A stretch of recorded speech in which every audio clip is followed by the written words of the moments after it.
Hey guys, my name's Matt Higbee, and I'm the creative director on PlanetSide 2. Today we're taking a look at some of the factions and talking a little bit about what these factions are all about.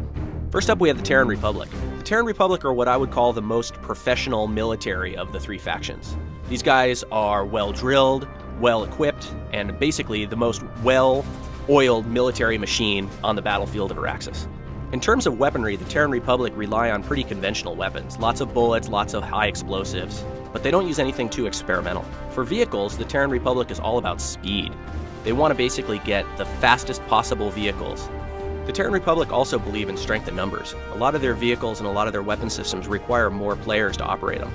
But in general, they're just as effective as a one-on-one soldier as any of the other factions would be. The second of the three factions we're going to talk about are the New Conglomerate. Now, the New Conglomerate are sort of the insurgent rebel faction in PlanetSide 2. These guys basically use whatever they can get their hands on, from old mining equipment to experimental weaponry, and they really aren't going to say no to anything that works. You can see here that in a lot of cases they're using stuff that's either plundered from or gathered from their corporate sponsors. A lot of their weapons, armor, and vehicles may look really utilitarian, but don't let that fool you. They still pack a mean punch. For the most part, the NC weapons and vehicles are built around hitting hard and lasting long in fights, so they can take the most damage and dish out the most damage, although they might not be the most maneuverable or the fastest on the battlefield. The third and final faction are the Vanu Sovereignty. Now, these guys have unlocked some secrets hidden away in ancient alien ruins all over Araxis. They've used a lot of this technology to help augment their weapons of war.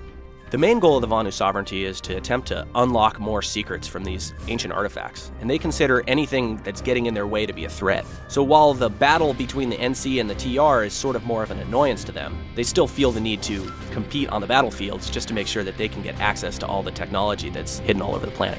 The Vanu Sovereignty have the most advanced technology on the battlefields of Araxis. They use things like plasma warheads and lasers to get the job done. They also have magnetic propulsion systems in their vehicles, which allow them to be maneuverable in ways that conventional vehicles just can't match. The whole PlanetSide 2 team is really thrilled with how we're progressing so far, and we can't wait to show you guys more. Make sure you follow us on Twitter and Facebook so you can keep up to date with the latest and greatest news.